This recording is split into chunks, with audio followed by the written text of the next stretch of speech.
My name is Emma. I never thought I was beautiful, but some people say I am. I don't care much about that. I live a simple life. Every morning, I wake up early to work at a small bakery in our town. The work is hard, but it helps my family with money. My days all look the same. I get up when it's still dark outside. I walk to the bakery and start making bread and cakes. My hands always smell like flour. At night, I come home tired. I eat dinner, sleep, and do it all again the next day. That was my life. Simple, normal, until everything changed. It was a Tuesday morning when he first came in. The bell on the door rang, and I looked up from the counter. There he was, tall, with dark hair and a kind smile. I knew who he was right away. Everyone in town knew the Williams family. They owned half the businesses here. "1 chocolate muffin, please," he said. His name was Michael. Michael Williams. His family had everything. Big houses, nice cars, and more money than anyone could spend. But that morning, he came alone. No friends, no fancy car waiting outside. Just him, asking for 1 chocolate muffin. I gave him the muffin, took his money, and said, "Have a nice day." I thought that would be it. But the next day, he came back. And the day after that. Soon, people started talking. Why is Michael Williams going to that little bakery every day? Is he lost? Does he have some kind of problem? Michael wasn't lost. Soon he started asking me questions. "Do you like to read, Emma? What kind of music do you listen to? Have you lived here your whole life?" I was confused. Why was someone like him talking to me? So one day I asked him, "Why do you keep coming here and asking me all these questions?" He smiled that smile that made my heart beat faster. "Because you're different from everyone else I know. You're real." Those words made me think. What did he mean? What was he looking for? After 2 weeks of daily visits, he said something that changed everything. "I think I like you, Emma." I didn't know what to say. Me? A poor girl who works in a bakery? And him? The son of the richest family in town? Was this some kind of joke? But the next day, he said it again. "I think I like you a lot, Emma." Now my heart was confused. My mind was full of questions. Could a rich boy really love a poor girl? Would his family ever accept me? Was this real, or was I going to wake up from this dream soon? I didn't have answers yet, but something had already started. Something that would change both our lives forever. At first, we kept everything secret. We would meet after my work. Sometimes he would wait until the bakery closed, and we would walk by the river. We talked about everything, our dreams, our fears, our favorite movies. He made me laugh. I made him think. It felt real. It felt right. But secrets don't stay secret for long in a small town. One day, Michael didn't come to the bakery. Then 2 days passed, then 3. I felt worried. Did he forget about me? Did I say something wrong? Did he realize I wasn't good enough for him? On the 4th day, he finally came back, but he looked different. His eyes were sad. His shoulders were low. "My parents found out about us," he said. My heart dropped. I said nothing. I just listened. "They're angry," Michael continued. "They told me I can't see you again." Why? I thought. What did I do wrong? "They said if I stay with you, they'll stop giving me money. No more school. No job in the family business. Nothing." I couldn't believe it. I wanted to cry, but I stayed quiet. Then he said something that surprised me. "I don't care. I want to be with you." But I wasn't happy hearing that. I was scared. If he chooses me, he will lose everything. His family, his future, his world. You don't need me, I said. You need your future. Michael looked straight into my eyes. You are my future. Those words were sweet, but also dangerous. Now everything was difficult. Michael had to choose between love and money, between me and his family. And I had to ask myself a painful question. Do I let him fight for me, or do I walk away before he loses everything? There was one more problem. Someone else was watching us. Someone who wanted Michael for herself, and she was ready to do anything to take him back. Days passed.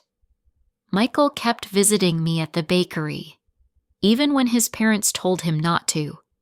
Every time he left his house, they asked him questions. Where are you going? Are you still talking to that baker girl? Michael didn't answer them. He didn't want to lie, but he didn't want to stop seeing me either. At the same time, something else was happening. Patricia, a rich girl from Michael's world, started asking questions too. She had always liked Michael. Their parents wanted them to be together. Everyone thought they would get married one day. But now Michael was spending time with me, a poor girl who worked in a bakery. Patricia was angry. She was jealous. She was afraid. What if he loves Emma? What if he forgets about me forever? She started making plans. One day, Patricia came to the bakery. She ordered a coffee. Then she looked at me with cold eyes. You don't belong with Michael, she said. I didn't answer, but my heart was beating fast. Patricia continued. He has a future. You don't. Do you really want to destroy his life? That night, I couldn't sleep. I started thinking, maybe Patricia is right. Maybe I'm just a problem. Maybe I should go away. The next day, Michael came with flowers. He said, I want you to meet my friends. But I said, maybe we should stop seeing each other. Michael looked shocked. Why? He asked. Your life is full of big things, I said. Mine is small. You will lose everything because of me. I don't want that. Michael looked at me. I already told you I don't care. But in my mind, Patricia's voice was strong. You are not part of his world. Then something happened that made everything worse. Michael's father took away his car, his money, and his phone. He said, If you want to live like a poor man, go ahead. Michael had nothing now. He came to see me on foot. He looked tired. I felt pain in my heart. He is losing everything, and it's my fault. This is not your fault, Michael said. This is my choice. But I didn't feel better. I started to think about leaving town. At the same time, Patricia told Michael's parents a lie. She said, Emma is using him. She wants his money. She told me that herself. Michael's mother started crying. Michael was angry. That's not true, he said. But his parents didn't believe him. Now everything was broken. I didn't trust myself. Michael didn't trust his family. And Patricia, she was smiling. But something was going to happen that no one expected. Something that would change everything again. Michael didn't give up. Even with no car, no money, and no support from his parents, he still came to see me. But I was changing. I didn't smile like before. I didn't talk much. My heart was heavy. Every day I thought, should I let him go? Should I protect him from me? One night, I wrote a letter. In the letter, I said, You have a big future ahead of you. You don't need me. I don't want to be the reason you lose everything. I love you, but I must go. I left the letter on the bakery table and went home. I didn't wait for him to come. Michael found the letter the next morning. He read it. Then he read it again. He didn't cry. He didn't speak. He just left. That same day, Patricia's parents organized a big party. Everyone important was invited. Rich families, business friends, even Michael's parents. Patricia wore a beautiful dress. She told her friends, "Tonight Michael will be mine again." But Michael didn't come to the party. People waited. Patricia smiled and said, "He will come." She was wrong.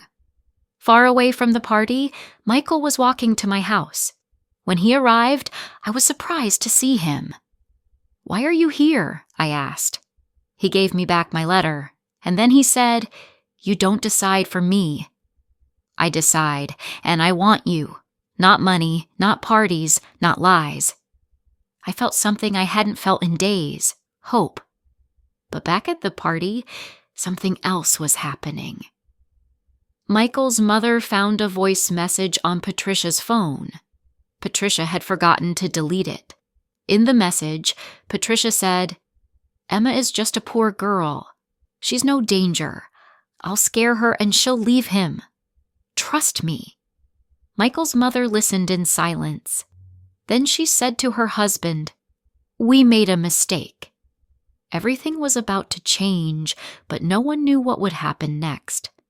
The next morning, something strange happened. Michael's mother came to the bakery. I was cleaning the counter. When I saw her, my heart stopped. What is she doing here? Will she ask me to stay away from Michael again? But Michael's mother didn't look angry. She put a small letter on the table. "I found this," she said. I opened the letter. It was the same letter I had written to Michael, my goodbye letter. "Michael gave me this yesterday," his mother said. "He loves you, Emma." I didn't say a word. I didn't know what was happening. Then Michael's mother said something that changed everything. I listened to a message on Patricia's phone. I looked up. She planned everything. She lied to us. She said you were using Michael for his money, but you were actually trying to protect him. I felt confused. Was this real? Was she finally believing me? Then Michael's mother said, "We were wrong." I was wrong. I judged you for being poor, but you are rich in something we don't have: honesty. That same day, Patricia's lies became public. Her voice message was sent to many people, her friends, her family, people at her school. People started asking questions. Did she really try to break them apart? Was everything fake? Patricia said nothing. She left town 1 week later, but the biggest surprise had not come yet. Michael's father, a man who never changed his mind, did something unexpected. He walked into the bakery and said, "I want to talk to you both." I was nervous. Michael was quiet. Then his father said, "When I was young, I loved a girl like you, Emma. My father didn't let me marry her. I never forgot her. I don't want to make the same mistake with my son." Michael and I looked at each other. Was this real? Michael's father continued, "I don't care if you're poor. You are honest, and that's what this family needs." Now everything was different. The people who said no were now saying yes. The people who wanted to separate us were gone. The bakery was full again, not just with bread and cakes, but with hope. 3 months later, everything had changed. Michael and I were still together. We didn't have a big house. We didn't have expensive things. But we had peace. Michael started working at the bakery with me. He was learning how to make bread, cakes, and muffins. People came not just for the food, but because they liked our story. The rich boy who gave up everything for love. The poor girl who was stronger than money.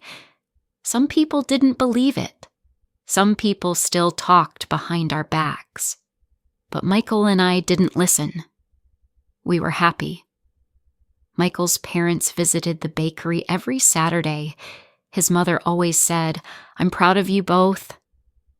His father never said much, but one day he looked at me and said, "Thank you for not giving up." I didn't answer, but in my heart, I felt something warm. Then one day, something unexpected happened.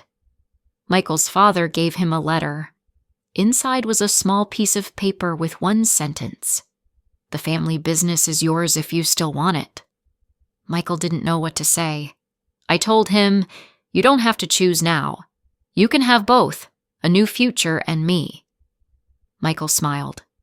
"No," he said, "we have a new future." I looked around the bakery, at the people, at Michael, at the life we had built together. I remembered the first day we met. He only asked for a chocolate muffin, nothing more.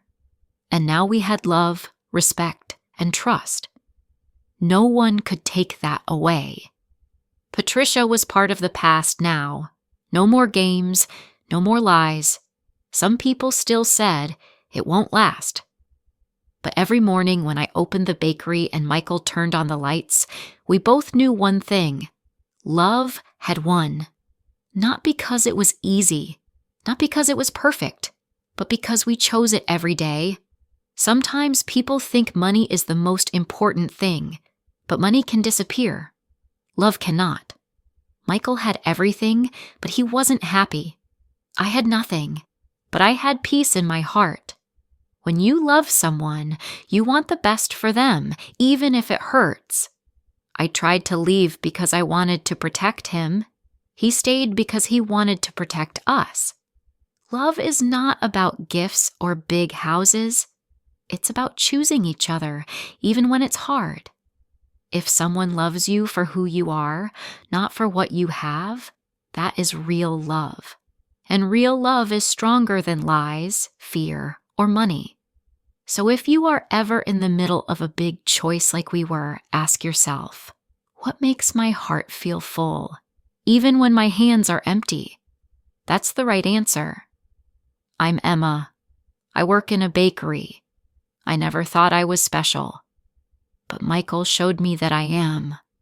And every day, with flour on my hands and love in my heart, I remember that the sweetest things in life aren't the cakes we bake.